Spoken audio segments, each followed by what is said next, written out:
എത്തുന്ന ഒരു സ്ട്രീറ്റ് കൂടിയാണ് എസ് എം സ്ട്രീറ്റ്. അപ്പോൾ വലിയ തിരക്ക് അനുഭവപ്പെടുന്നുണ്ട് അവിടെ. പ്രശാന്ത് ഒട്ടുങ്ങലാണ് കോട്ടയത്ത് നിന്നും ചേരുന്നത്. പ്രശാന്ത്, കോട്ടയത്തെ സംബന്ധിച്ച് വല്ലാതെ രീതിയിലുള്ള ആഘോഷങ്ങൾ ക്രിസ്മസുമായി ബന്ധപ്പെട്ട് ഉണ്ടാകും. എന്തൊക്കെയാണ് കോട്ടയത്തെ കാഴ്ചകൾ?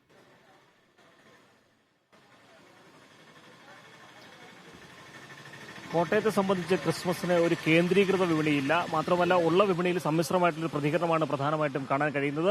മാത്രവുമല്ല, ഇവിടെ ക്രിസ്മസിന് അതായത് രാവിലെ തന്നെ ആളുകൾ വിപണിയിലെത്തുകയും ഒപ്പം സാധനങ്ങളെല്ലാം വാങ്ങി വീട്ടിലേക്ക് മടങ്ങുകയും ചെയ്തു. പ്രത്യേകിച്ച് മത്സ്യ മാർക്കറ്റ്, അതുപോലെ മാംസ വ്യാപാരം തുടങ്ങിയവയ്ക്കാണ് പ്രധാനമായിട്ടും ഒരു ഡിമാൻഡ് ഇവിടെ രാവിലെ ഉള്ളത്.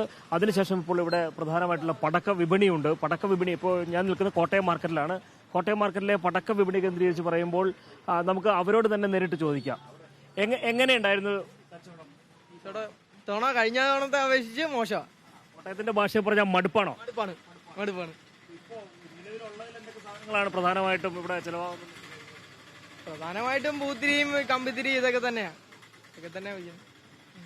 അതായത് കോട്ടയത്തിന്റെ ഭാഷയിൽ പറഞ്ഞാൽ വിപണിയിൽ ഭയങ്കര മടുപ്പാണ് എന്ന് വേണം പറയാൻ. കാരണം പ്രത്യേകിച്ച് റബ്ബർ അടക്കമുള്ള മേഖലയെ ആശ്രയിച്ചാണ് കോട്ടയത്തെ വ്യാപാരം എല്ലാം തന്നെ മുന്നോട്ട് പോകുന്നത്. എന്നാൽ ഈ മേഖലയിലുള്ള എല്ലാ തരത്തിലുള്ള അതായത് പ്രശ്നങ്ങളും ഈ വിപണിയെയും പൊതുവെ ബാധിച്ചിട്ടുണ്ട്. ഇപ്പോൾ ഈ മാർക്കറ്റിലേക്ക് നോക്കിയാൽ തന്നെ ഈ മാർക്കറ്റ് ഇന്നലെ ജനത ഇവിടെ വരുന്നു. എന്നാൽ ഇപ്പോഴത്തെ ഒരു കാഴ്ച നോക്കിയാൽ തീർത്തും വരണ്ട് കിടക്കുന്നു. അതുതന്നെയാണ് കോട്ടയം ഭാഷയിൽ പറയുമ്പോൾ മടുപ്പ് എന്നത് ഞാൻ വീണ്ടും ആവർത്തിക്കുന്നത്. എന്തായാലും കുറച്ച് ആളുകൾ ഇതുമായി ബന്ധപ്പെട്ട് ഈ വിപണിയിലേക്ക് അതായത് ഇവിടെ എത്തിയിട്ടുണ്ട് എന്നല്ലാതെ വലിയ തരത്തിലുള്ള തിരക്കോ ഒന്നും തന്നെ ഇവിടെ വിപണിയിൽ കാണുവാനില്ല എന്നുള്ളതാണ്. മാത്രവുമല്ല, കോട്ടയത്തിന്റെ ഇപ്പോൾ പ്രത്യേകിച്ച് ക്രിസ്മസുമായി ബന്ധപ്പെട്ടിട്ടുള്ള കേക്ക് അല്ലെങ്കിൽ മറ്റു വിപണികളെല്ലാം തന്നെ വിവിധ ഇടങ്ങളിലായി ഇങ്ങനെ കേന്ദ്രീകരിച്ച് കിടക്കുകയാണ്. മാത്രമല്ല, നഗരത്തിന്റെ വിവിധ ഭാഗങ്ങൾ ഇപ്പോൾ സപ്ലൈകോയുടെ ഫെയറുകൾ നാഗമ്പടം കേന്ദ്രീകരിച്ചുകൊണ്ട് അവിടെ ആവശ്യത്തിനുള്ള സബ്സിഡി സാധനങ്ങൾ ഇല്ല എന്നുള്ള പരാതികൾ വരുന്നു. മാത്രമല്ല, ആരും അങ്ങോട്ടേക്ക് എത്താത്ത ഒരവസ്ഥയും പൊതുവെ നിലനിൽക്കുന്നുണ്ട്.